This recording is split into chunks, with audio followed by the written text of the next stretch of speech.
Hi y'all, I'm Allison and it is time to pick March's TBR. So I had a good reading month in February, but health-wise not so good. I was sick all month and I used my books to just plow through the day hoping tomorrow would be better. It's just leftover stuff from my surgery, all sorts of intestinal issues, acid reflux, nausea, dry mouth. It's been real fun. I lost about 20 pounds, 25 pounds since my surgery. I don't know if y'all can tell. And I'm hoping March will be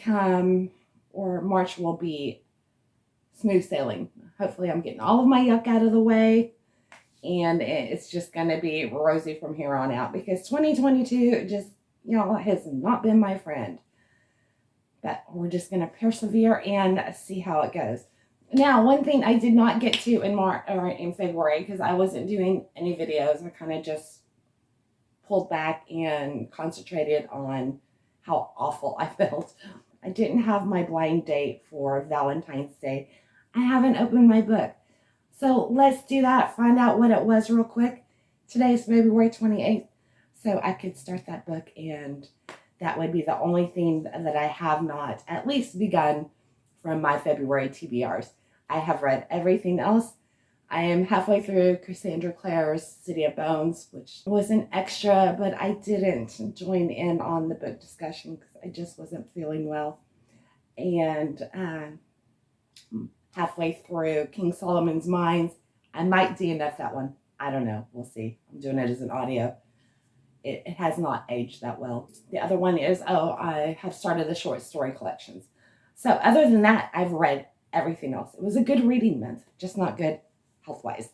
So let me go grab that book and let's find out what was in it. So here we go. If you missed it in February, for B, I chose Blind Date. These are books that were wrapped up at Barnes & Nobles and you don't know what you get. So all I know is it's a mystery thriller, bestseller, unforgettable, relentless, and a new addiction. I was going to read this on Valentine's, but I ended up being stuck in bed all day and then I had to go to one of those standalone ERs. It's been hell. All right, let's find out what I was supposed to do on Valentine's Day. Oh, backwards. It's red. You are now part of the chain. I'm excited. The Chain. I have never heard of this. Nightmarish story is incredibly propulsive and original. You won't shake it for a long time. Stephen King blurbed that. Oh, holy crap. You just dropped your child off at the bus stop. A panicked stranger calls your phone. Your child has been kidnapped. The stranger then explains that their child has also been kidnapped by a completely different stranger. The only way to get your child back is to kidnap another child. You're now part of the chain. Holy crap. Okay, that gave me chills. That's like every parent's worst nightmare. I might save this for October. We'll see. But has anybody heard of this or read this? Because awesome. I've never seen it. Best novel of the year. It's a mystery thriller from 2019. I'm excited for that. Okay, so y'all let me know. Should I hold this for October or read it now? So give me your opinion. All right, let's get into our spins. We're going to do 5 and hope that the wheel is nice to me. I need to replace first. So the way this works, I spin a number. It will lead me to a flower, which leads to a prompt. We're putting children's up on number 5, which of course will lead to a book. And I still have my respin from my star last month. So at any point, I can save it or use it. I can respin for a different prompt. And I only get to use it once. All right, are we ready? Spin number 1.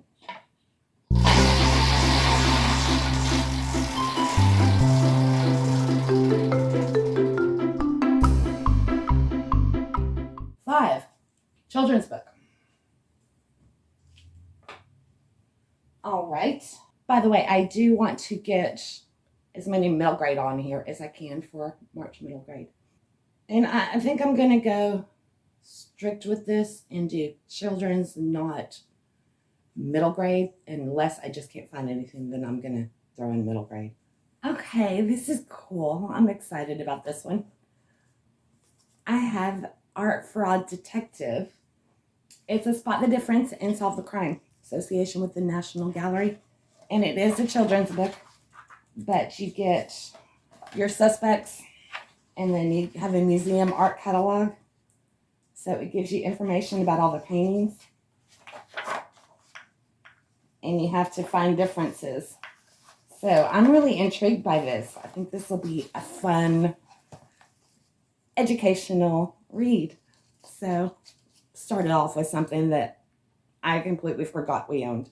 So there we go. Art Fraud Detective. And let's replace. Cornwell. This means I will continue with the K. Scarpetta series. Or I could continue the Saxon Tales, Last Kingdom, because that's Bernard Cornwell. But I wrote it for Patricia Cornwell. All right, spin 2.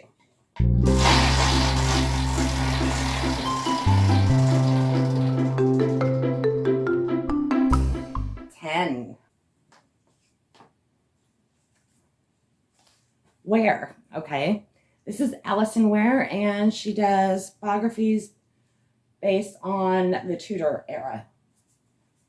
All right, I'm going to go chronologically with this one. The earliest biography that I have by her is, and by that I mean time period, Eleanor of Aquitaine.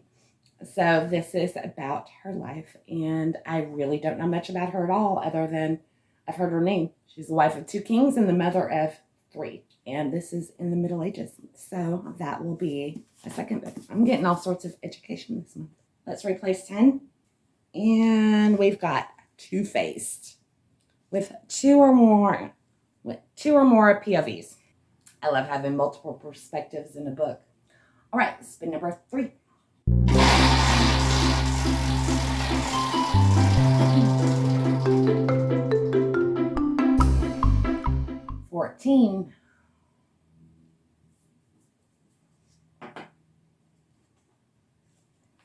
His POV, a retelling. So it doesn't necessarily have to be male, just an alternate point of view on an established story. So I'm not getting much that I can do with middle grade here. And the majority of these, I know, would be my Pride and Prejudice or Jane Austen fan fiction. I could also do, Midnight Sun? That would count, but I don't know that I want to dive back into the Twilight world. I'm sorry, y'all. I love Twilight. I've read that so many times. Now, granted, it's been a while. All right, so I can do Darcy's Story by Janet Almere, or Mr. Knightley's Diary by Amanda Grange.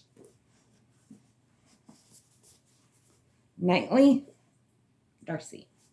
Okay, I'm currently working on short stories based on Pride and Prejudice. So, for some variety, I'm going to go with Mr. Knightley's Diary by Amanda Grange and get his POV. Moving on, let's replace all the author ones. PCMK cast. So this would be House of Night series. Great series. Okay, let's do number 4 already.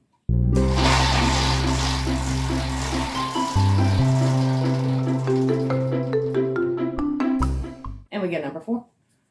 Okay, a library sample. So the first book in a hyped series. This means I actually have to go to my library and try out a series that is really popular. So I think what I'm going to do is I am going to get my hands on V.E. Schwab. So is it A Darker Shade of Magic? Is that the first one, or is Vicious the first one?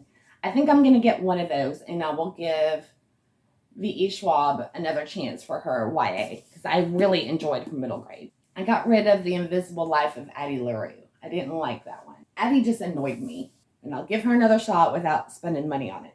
Okay, last spin, and I don't have a middle grade yet. Because that's how it always goes, right?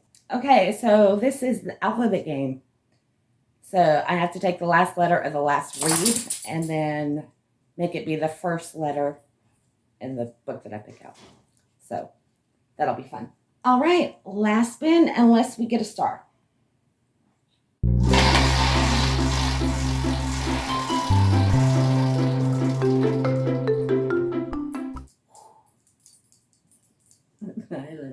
$22. Okay, we ready? Can we get a middle grade? Boarding school. I think we can get a middle grade with this. All right, I found one that I've had for a long time and I've never gotten around to reading, but need to find out if I enjoy it. This is The Hound of Rowan. It's the Tapestry, Part 1 by Henry H. Neff. We have 12-year-old Max, who lives in Chicago, stumbles upon an ancient Celtic tapestry that depicts a mythical battle, or the mythic cattle raid of Cooley. So, and it leads to events that will lead him to Rowan Academy, which is a boarding school.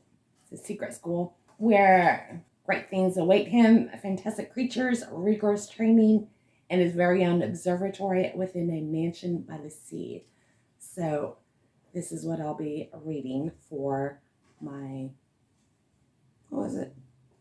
boarding school. There we go, boarding school prompt.